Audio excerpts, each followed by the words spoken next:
नमस्कार मंडळींनो, नवनाथ भक्तिसार गोष्टी रूपात आणण्याचा हेतू हा की नवनाथांचे ज्ञान जे लोप पावत चालले आहे ते परमेश्वरी ज्ञान आजच्या तरुण पिढीकडे ट्रान्सफर करावे आणि या पिढीलाही आपल्या सर्व देवांचे ज्ञान व्हावे म्हणून हा सगळा खटाटो.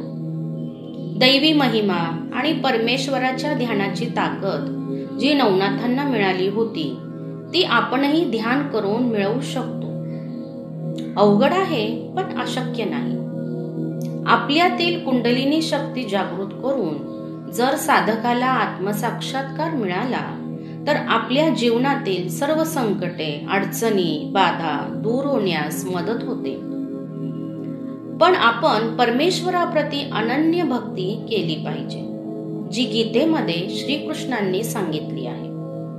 यदा यदा हि धर्मस्य ग्लानिर्भवति भारत अवृद्धाणम अधर्मस्य तदात्मानं सुजाम्यहम्. जेव्हा जेव्हा धर्माला ग्लानी येईल आणि पृथ्वीवर अधर्म माजेल तेव्हा तेव्हा मी अवतरण घेऊन पृथ्वीवर धर्माची स्थापना करेल, असे श्रीकृष्णांनी सांगून ठेवले आहे. पहिल्या व्हिडिओतील पहिल्या गोष्टीमध्ये नारायणांनी पृथ्वीवर नवनाथांच्या रूपामध्ये अवतरण घेण्याचे कसे ठरविले याचे सविस्तर वर्णन केले आहे. नवनाथ हे साक्षात कवी नारायणांचेच अवतार आहेत. तर चला आपण त्यांच्याबद्दल अधिक जाणून घेऊयात गोष्टींच्या रूपात. आपण जर या चॅनेलला नवीन असाल तर नक्की सबस्क्राईब करा आणि या सर्व गोष्टी आपण इतरांना शेअर करा आणि सर्व व्हिडिओंना लाईक करा. गोष्ट 13वी. गोपीचंदास वैराग्य प्राप्ती. जालंधर नाथांना पाहताच गोपीचंदाने त्यांचे पाय धरले आणि अपराधाची क्षमा मागितली. तेव्हा जालंधरांनी त्याच्या मस्तकावर आपला वरदहस्त ठेवून त्यास तू यावच्चंद्र दिवा करो पृथ्वीवर राहशील असा आशीर्वाद देत म्हटले, हे राजा, तुला जे काही मागावयाचे असेल ते मागून घे. मी तुला अमर केले आहे, परंतु राजवैभव चिरकाल टिकणार नाही, म्हणून विचार करून जे मागायचे ते माग. त्यावर राजवैभव क्षणभंगूर आहे हे जाणून राजाने वैराग्य वैभवच प्राप्त करून घेण्याचे ठरविले आणि तो म्हणाला, गुरु महाराज, अग्नीचा स्पर्श होताच एखादा पदार्थ जसा अग्निमय होतो तद्वतच आता मला तुमच्यासारखे करून घ्या. हे ऐकून जालिंदरनाथांना फार आनंद झाला आणि त्यांनी आपल्या दिव्य दृष्टीने राजाचा सर्व देह अवलोकन करून त्यास मंत्रोपदेश केला.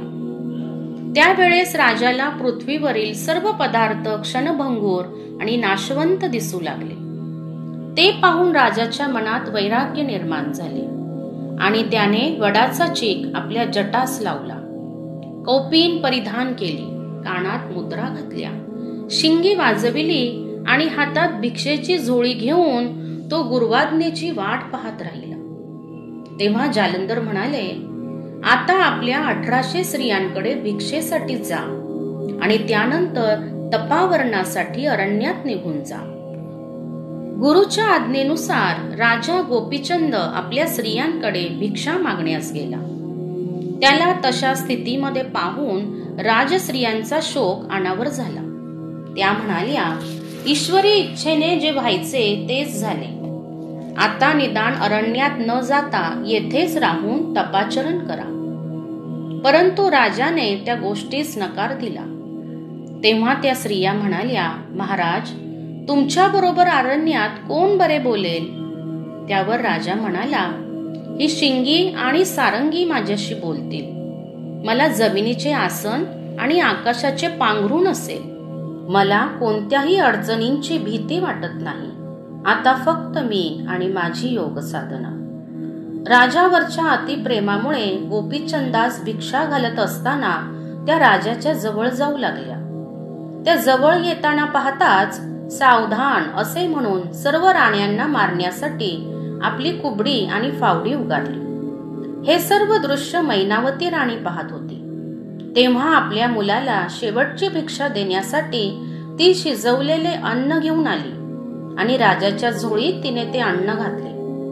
त्यानंतर गोपीचंदाने आपल्या जन्मदात्रीस साष्टांग नमस्कार करून तिचे आशीर्वाद घेतले. त्यानंतर जालिंदरनाथांनी गोपीचंदास 3 दिवस उपदेश केला. तू आता बद्रिकाश्रमास तपश्चर्येस जा असे सांगितले. तेथे लोखंडाच्या काठ्यांवर अंगठा ठेवून तप कर असा आदेश दिला. राजाला पोहोचवण्यासाठी दूरवर राण्या, प्रजा, प्रधान मंडळातील मंत्री आले होते. प्रत्येकाच्या डोळ्यातून अश्रुधारा वाहत होत्या. राजा गोपीचंदाच्या डोळ्यात मात्र तेज दिसत होते. आता आपल्याला योग साधना करावयाची आहे हे जाणल्याने त्याला खूप आनंद झाला. लुमावती आणि गोपीचंद या दोहोंपासून त्यांना मुक्तचंद नावाचा मुलगा झाला होता. त्याला राजसिंहासनावर बसवून मोठ्या प्रमाणात राज्याभिषेक केला. जालिंदरनाथांनी आपल्या करकमलांनी मुक्तचंदास राजमुकुट बसविला. जालिंदरनाथांनी आपल्या अनेक शिष्यांसह तेथे 6 महिने वास्तव्य केले आणि स्वतःच्या देखरेखीखाली राज्याची सुव्यवस्था लावली. गोष्ट 14वी. कथा गोपीचंदाच्या बहिणीची. गुरु जालिंदरनाथांच्या आज्ञेनुसार गोपीचंद बद्रिकाश्रमास तपश्चर्यासाठी निघाला. तो आपल्या प्रवासात भिक्षा मागून आपले पोट भरत असे. भ्रमण करीत करीत गोपीचंद राजा गौडबंगाल सोडून कौल बंगालास गेला. तेथील पौलपट्टण नगरात त्यांची बहीण राहत होती. तिचे नाव चंपावती. ही चंपावती तिलकचंद राजाची सून होती. तिलकचंद राजा अतिशय वैभव संपन्न होता. ती अतिशय शीलवान होती आणि घरातील सर्वांना देवाप्रमाणे मान देत असे. गोपीचंदाने सर्व राजवैभव सोडून बैरागी झाल्याची बातमी चंपावतीच्या घरातील सर्वांना कळाली. तेव्हा तिला तिच्या घरातील सर्वांनी नावे ठेवली. ते म्हणू लागले, असा कसा काय तुझा भाऊ एवढे मोठे राजवैभव सोडून बैरागी झाला आहे? काय स्वतःचे हित करून घेणार आहे देव जाणे. त्याने कुळाला काळीमा फासला आहे. स्वतःचे तर तोंड काळे केले, पण आमचेही तोंड काळे केले आहे. आता तो घरोघरी जाईल आणि भिक्षा मागेल, त्यामुळे आमचेच नाव खराब होईल.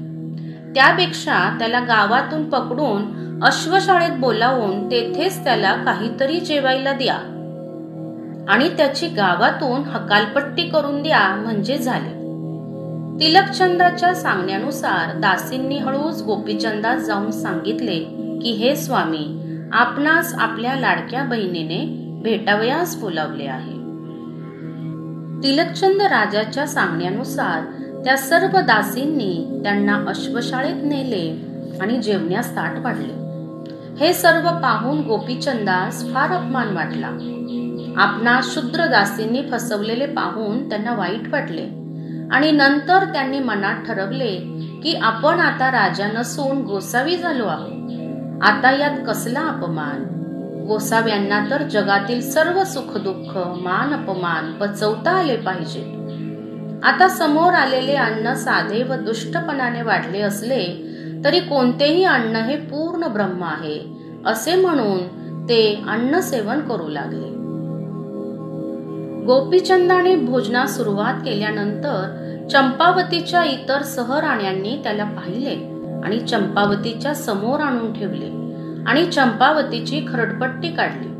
त्या म्हणाल्या, काय ग वेडी ही? आणि तिचा भाऊही वेडा. घोड्यांच्या शाळेत जेवण करीत बसलाय. दोघांनाही डोकी नाहीतच. हे सर्व राण्यांचे बोलणे ऐकून चंपावतीचे डोळे अश्रूंनी भरून आले. तिला हा अपमान सहन झाला नाही. आतल्या खोलीत जाऊन स्वतःच्या पोटात स्वतःच खंजीर खुपसून तिने आत्महत्या केली. चंपावतीने आत्महत्या केल्याची बातमी वाऱ्यासारखी सर्व नगरात पसरली. लोक म्हणू लागले, धन्य ती बहीण जिने आपल्या भावाच्या मानासाठी आपल्या प्राणांची आहुती दिली. अंत्यविधीची सर्व तयारी झाली. राणीचे प्रेत घेऊन सर्वजण स्मशानात चालले. त्यामध्ये गोपीचंद पण होता. त्याला आपले अश्रू आवरत नव्हते. तेव्हा त्याच्या मनात आले, जर ही गोष्ट अशीच राहू दिली तर माझी या संपूर्ण जगात अपकीर्ती होईल. हे टाळण्यासाठी आपण जर बहिणीस जिवंत केल्यास आपली अपकीर्ती धुवून जाईल. तसेच मला बैरागी म्हणून वेड्यात काढणाऱ्या बहिणीच्या सासरच्या लोकांनाही माझे आणि नाथपंथाचे सामर्थ्य दाखवण्यात येईल. गोपीचंद राजा आपल्या बहिणीच्या प्रेताजवळ गेले आणि त्यांनी हात जोडून विनंती केली की हे प्रजाजन, आज माझ्या आयुष्यातील सर्वात दुःखाचा दिवस आहे. माझ्या मानासाठी तुमच्या राणीने पोटात खंजीर खुपसून आत्महत्या केली. माझी आपल्याजवळ एक छोटीशी प्रार्थना आहे. माझे गुरु जालिंदरनाथ मोठे योगी आहेत. त्यांना मी येथे आणतो. ते आपल्या सामर्थ्याने तुमच्या राणीस पुन्हा जिवंत करतील. तेव्हा मी माझ्या गुरूंना घेऊन येईपर्यंत राणीचे प्रेत दहन करू नका.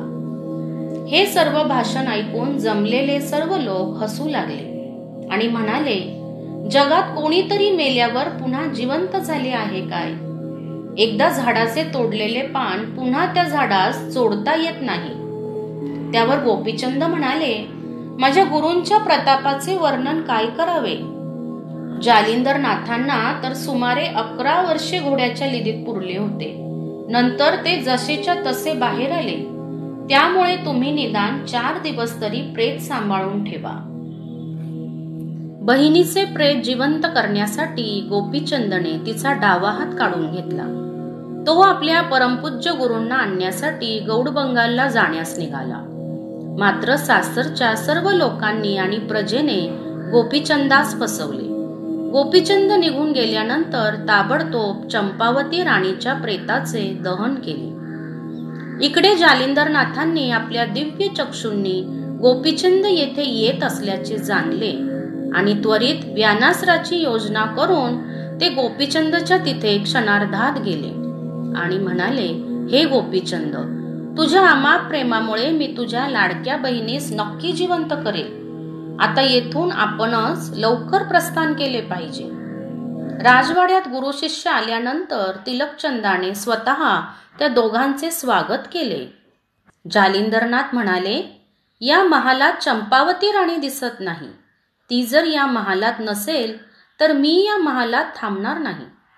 त्यानंतर जालिंदरनाथांनी आपल्या शिष्याकडून चंपावतीचा डावा हात मागून घेतला आणि संजीवनी मंत्र म्हणून ते भस्म हाताला लावले आणि चंपावती राणीला हाक मारली. हाक मारल्यानंतर ताबडतोब आपल्या खोलीतून चंपावती राणी बाहेर आली आणि तिने जालिंदरनाथांना चरणवंदना केली.